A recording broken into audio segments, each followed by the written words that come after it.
नमस्कार दोस्तों, स्वागत है आप सब लोगों का आज के इस वीडियो लेक्चर में।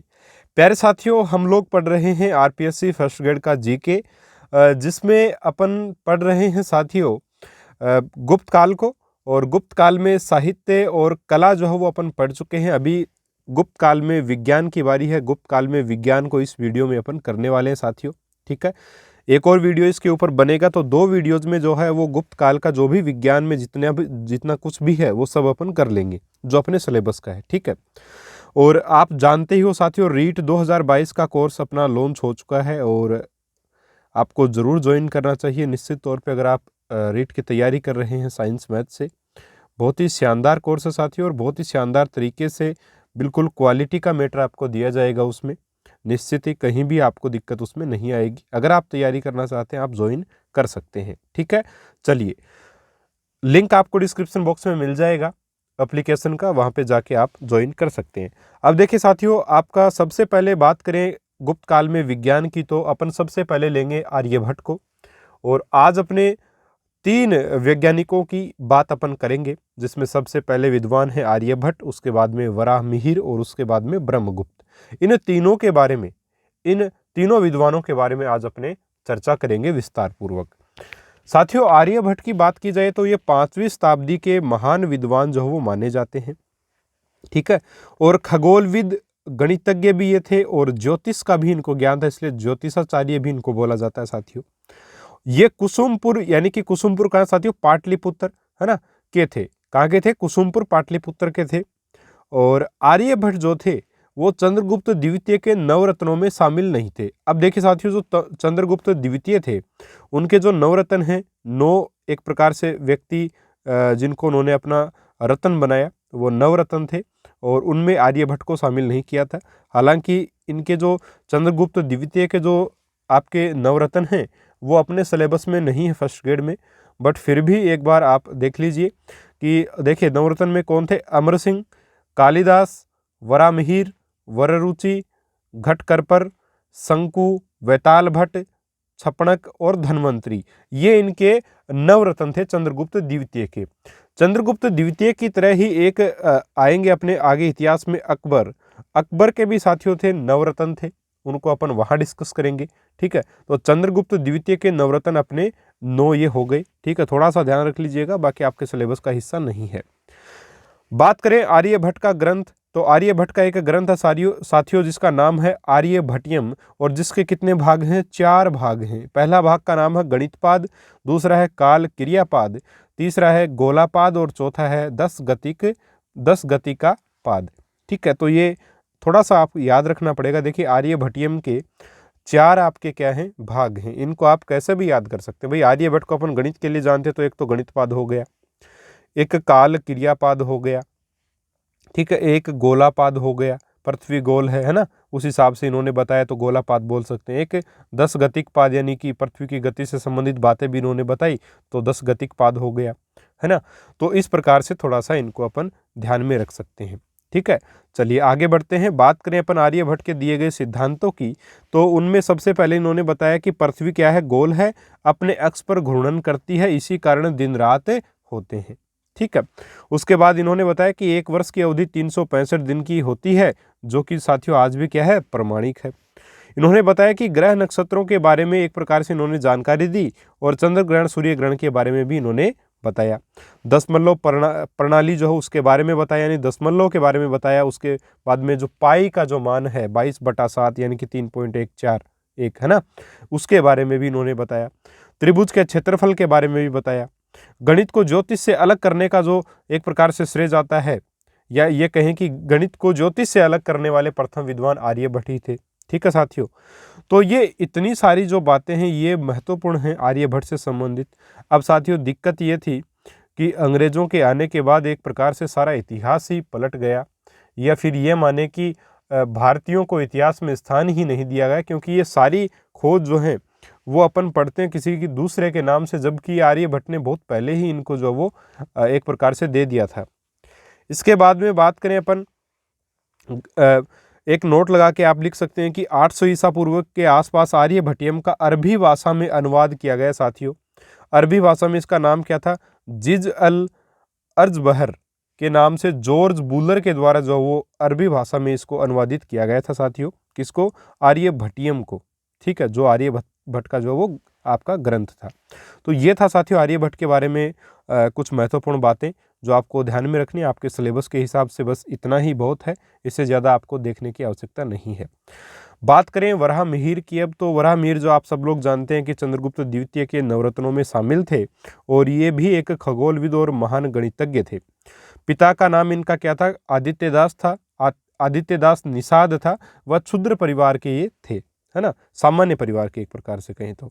उसके बाद में उज्जैन में कायथा नामक ग्राम के ये निवासी थे।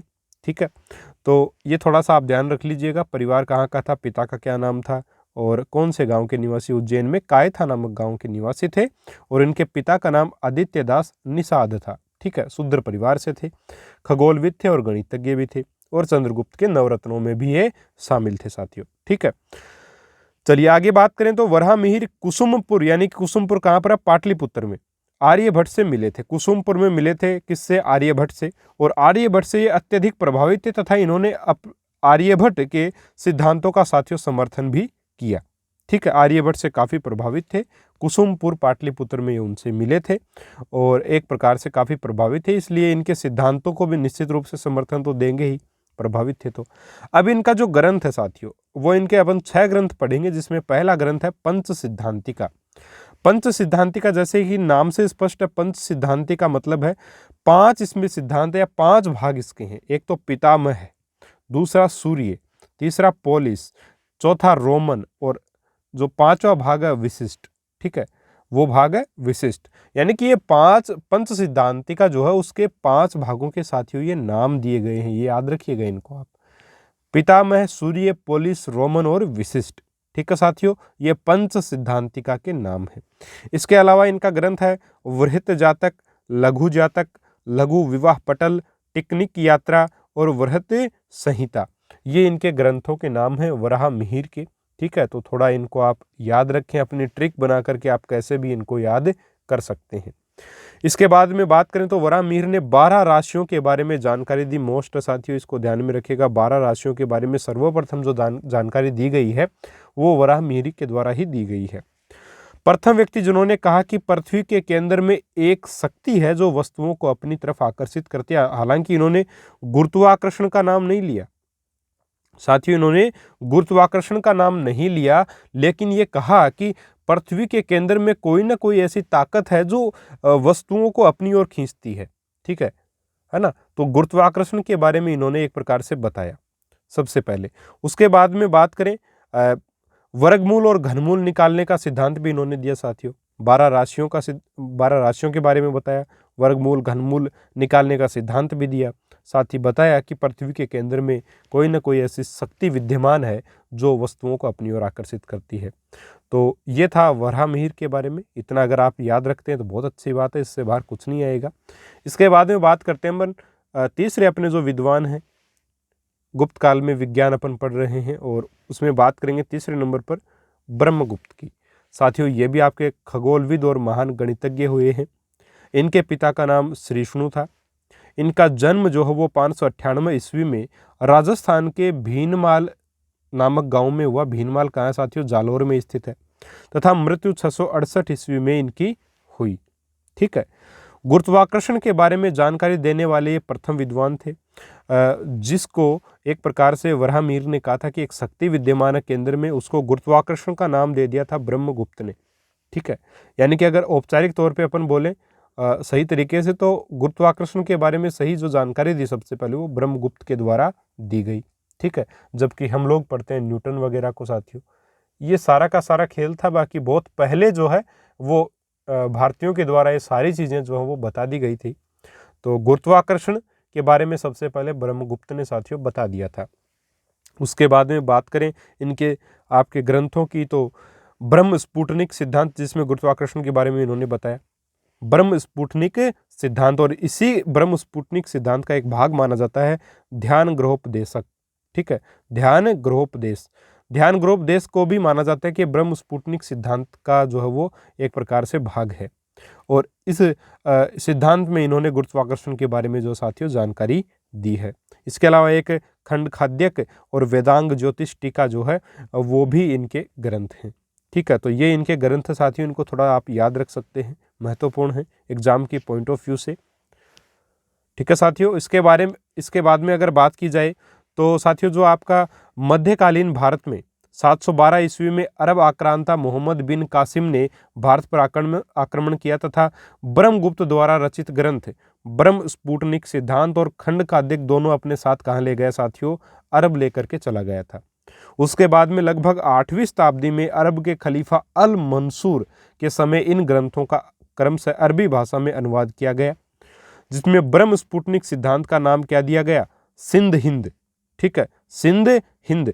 और खंड खाद्य का नाम दिया गया आपका अल अकरंद। ठीक है, अल अकरंद किसका नाम दिया गया, खंड खाद्य का। और ब्रह्म स्फुटनिक सिद्धांत का नाम दिया गया सिंध हिंद। ठीक है, तो आप थोड़ा सा इनको ध्यान में रखें। ये था आपका ब्रह्मगुप्त के बारे में महत्वपूर्ण जानकारी आपके लिए, और उम्मीद करूंगा आज का वीडियो आपको अच्छा लगा होगा। अच्छा लगा है तो चैनल को लाइक ज़रूर करें, और वीडियो को लाइक करें, चैनल को सब्सक्राइब जरूर करें साथियों। बाकी रेट का कोर्स ज्वाइन कर सकते हैं, सेकंड ग्रेड मैथ्स का कोर्स ज्वाइन कर सकते हैं, लिंक आपको डिस्क्रिप्शन बॉक्स में एप्लीकेशन का मिल जाएगा। ठीक है साथियों, उम्मीद करूंगा वीडियो आपको अच्छा लगा होगा। मिलेंगे अगले वीडियो में और गुप्त काल के लास्ट वीडियो के साथ। तब तक के लिए नमस्कार, जय हिंद, जय भारत।